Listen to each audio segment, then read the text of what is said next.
ప్రస్తుతం దేశంలో ఆర్ఎస్ఎస్ మీద చర్చ జరుగుతోంది. ఇన్నేళ్లుగా ఆర్ఎస్ఎస్ రిజిస్టర్ కాని సంస్థ అని, దాని ఆదాయం ఎంతో ఎవరికి తెలియదని, కోట్ల డబ్బులు ఖర్చు పెడుతున్నారు. ఆ ఆర్ఎస్ఎస్ చీఫ్ కు Z+ కేటగిరీ ప్రొటెక్షన్ ఇస్తున్నారు. అదంతా ఎవరి వల్ల? ఈ దేశ సామాన్య పౌరులు కట్టే ట్యాక్సుల వల్ల జరుగుతుంది కదా. అట్లాంటప్పుడు జవాబుదారీతనం వాళ్లకు అక్కర్లేదా? ఆర్ఎస్ఎస్ బీజేపీలు ఇప్పుడు అధికారంలో ఉన్నాయి. వాళ్ళు ముందు జవాబుదారీగా ఉండాలి ప్రజలకు. వాళ్ళు ఉండి ఇతరులకు ఆదర్శప్రాయంగా ఉండాలి కదా. అంతే, మనం అంతకంటే ఎక్కువ ఏమీ వాళ్లను డిమాండ్ చేయటం లేదు. కర్ణాటక రాష్ట్ర హోంమంత్రి ప్రియాంక ఖర్గే ఆర్ఎస్ఎస్ను లెక్కలు చూపండి, మీరు రిజిస్టర్ చేయండి మీ సంస్థను అని అంటే, నువ్వు ఎలా బతుకుంటావో చూస్తామని ఆయనకు బెదిరింపులు ఇస్తారు. ప్రాణహాని తలపెట్టడానికి కూడా వెనుకాడరు. వీళ్ళ చరిత్ర అంతే కదా. గాంధీనే పొట్టన పెట్టుకున్న ఘన చరిత్ర వీళ్ళది. ఇప్పుడు వీళ్ళు అత్యుత్సాహంగా చేస్తున్న పనులలో నాకు ఇంకొక ముఖ్యమైన విషయం దోచింది. ఏమిటి అంటే, వీళ్ళు రాజ్యాంగాన్ని పక్కకు నెట్టి మనుధర్మ శాస్త్రాన్ని అమలు చేయాలని ఉవ్విళ్ళూరుతున్నారు. సరే, మీరు ఏదైనా అమలు చేయండి, అధికారం మీకు ఉంది కాబట్టి. ముందు మీరు ఆర్ఎస్ఎస్, బీజేపీ, విశ్వ హిందూ పరిషత్, దానికి సంబంధించిన అనుబంధ సంస్థల సభ్యులందరూ ఆ మనుధర్మ శాస్త్రాన్ని పూర్తిగా అవలంబిస్తూ ఫాలో అవుతూ సామాన్య జనానికి ఆదర్శప్రాయులుగా ఉండాలి కదా. మీరు ఉండకుండా జనానికి నీతులు శుద్ధులు చెప్తే ఎట్లా? ఇప్పుడు వీళ్ళు మనుధర్మ శాస్త్రాన్ని తెస్తామని అంటున్నారు కదా. మరి వీళ్ళకి అధికారం చేజిక్కినప్పుడే ఒక బ్రాహ్మణుడినో క్షత్రియుడినో ప్రధానమంత్రిగా ఏర్పాటు చేసుకోవాల్సింది. మనుధర్మ శాస్త్ర ప్రకారము శూద్రుడికి అధికారం లేదు. శివాజీకే ఎంత ఘోర పరాభవం జరిగింది మనకు తెలుసు.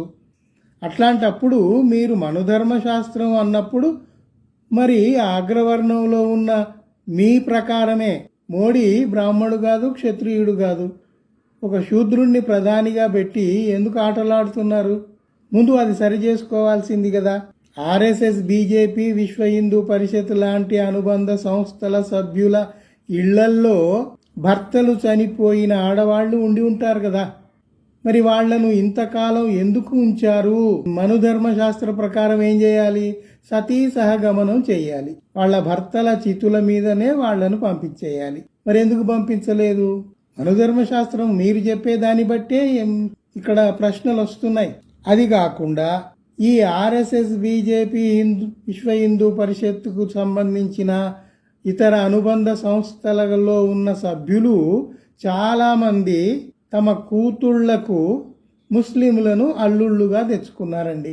ముస్లింలను ద్వేషించండి అని సామాన్య ప్రజలకు ఎందుకు విద్వేష ప్రసంగాలు చేస్తున్నారు?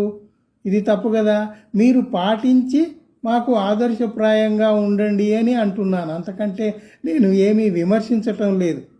అంటే మీరు ఇప్పుడు ఏం చేయాలి? మీ కూతుళ్లకు వెంటనే విడాకులు అప్లై చేసి మీ అల్లుళ్ళందరినీ జమ చేసి వాళ్లను పాకిస్తాన్కు పంపాలి. అప్పుడు ఈ సామాన్య జనం అంతా ఒప్పుకుంటారు, ఎస్ మీరు సరైన పద్ధతిలో నడుస్తున్నారు అని. సామాన్య ప్రజలందరూ మిమ్మల్ని ఆదర్శప్రాయులుగా తీసుకుంటారు.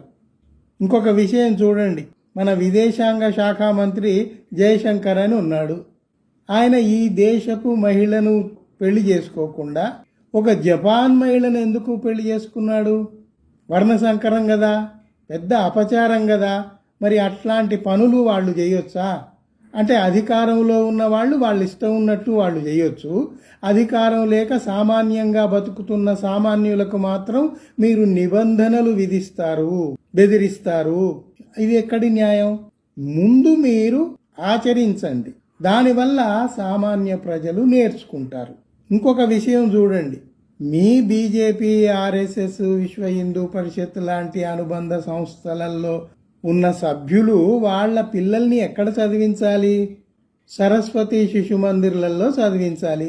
ఆ మతపరమైన చదువులు ఏవైతే ఉన్నాయో, ఆ పురాణాలు, భాగవతం, భారతం, భగవద్గీత అవి మాత్రమే చదివించాలి. మీ పిల్లల్ని మీరు విదేశాలకు పంపి విదేశాల విశ్వవిద్యాలయాల్లో స్కూళ్లలో వాళ్లను చదివిస్తున్నారు. ఇది అన్యాయం కదా.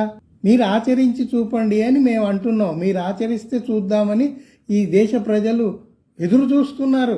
ఇప్పుడు ఈ దేశ ప్రజలలో సామాన్యులు మాత్రం వాళ్లకు చదువులొద్దు, చదువుకున్న ఉద్యోగాలొద్దు, అవకాశాలొద్దు.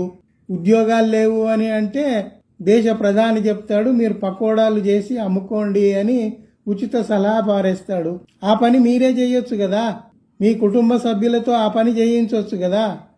ఆదాని, అంబానీ ఇట్లాంటి కార్పొరేట్ వాళ్ళందరి పిల్లలకు జై శ్రీరామ్ అని జెండాలు ఇచ్చి రోడ్ల మీద తిప్పండి. అది చూసి మాలాంటి సామాన్యులు నేర్చుకుంటారు, మిమ్మల్ని ఆదర్శంగా తీసుకుంటారు. మీరు ఎట్లా చేయాలో ఎట్లా ప్రవర్తించాలో మాకు ప్రాక్టికల్ డెమాన్స్ట్రేషన్ చేయొచ్చు కదా. అది చేయటం లేదు. ఇదేం పద్ధతి? నేను అనేది ఏమిటంటే చాలా సింపుల్. మీరు మనువాదాన్ని అమలులోకి తేవాలంటే అందులోని విషయాలన్నీ మీ సభ్యులు ఎవరైతే ఉన్నారో వాళ్ళు పూర్తిగా 100% అవలంబించండి. ఈ దేశ ప్రజలకు చేసి చూపండి. అప్పుడు ఈ దేశ ప్రజలు నేర్చుకుంటారు, మిమ్మల్ని అనుసరిస్తారు. ఇప్పుడు ఇన్ని ఘోరాలు జరుగుతూ ఉంటే పుట్టికెక్కలేనమాట స్వర్గానికి ఎక్కింది అని ఒక సామెత.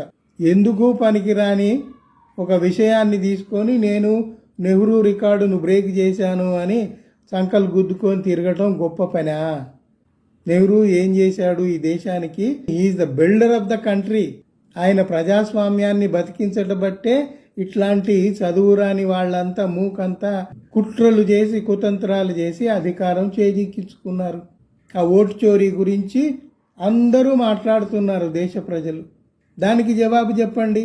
కొన్ని లక్షల తప్పిదాలు చేసి ఈ దేశ ప్రజలకు ఒక్కసారి కూడా క్షమాపణలు చెప్పకుండా తప్పించుకొని తిరుగుతున్నారు. నిన్నటికి నిన్న G7 అక్కడ జరిగితే మోడీ ట్రంప్ దగ్గర కూర్చొని జీ హుజూర్ అని వచ్చేశాడు. అరే అక్కడ నౌకలో మన భారతీయులు 4-5 చనిపోయారు అంటే ప్రశ్నించే తెలివి లేదు. అక్కడ టెలిప్రాంప్టర్ లేదు కాబట్టి క్యూ కార్డులన్నీ వెతుక్కొని చదువుకొని మాట్లాడతాడు. ఇట్లాంటి చదువురాని ప్రధాని, చదువురాని మంత్రులు, చదువురాని వ్యవహారం మనకు అవసరమా? బీజేపీ జనరల్ సెక్రటరీ అట సుధాంశు నెహ్రూను పండిట్జీ అని ఎందుకు అనాలి? ఆయన ఏమైనా ధోతి కట్టుకున్నాడా? ఆయనకు సంస్కృతం వచ్చా? ఆయనను పండిట్జీ అనటానికి నాకు ఇష్టం లేదు. ఇష్టం లేకపోతే అనకు.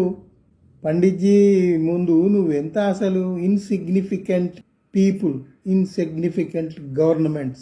అసలు మీకు మాట్లాడే అర్హతే లేదు నెహ్రూ గురించి.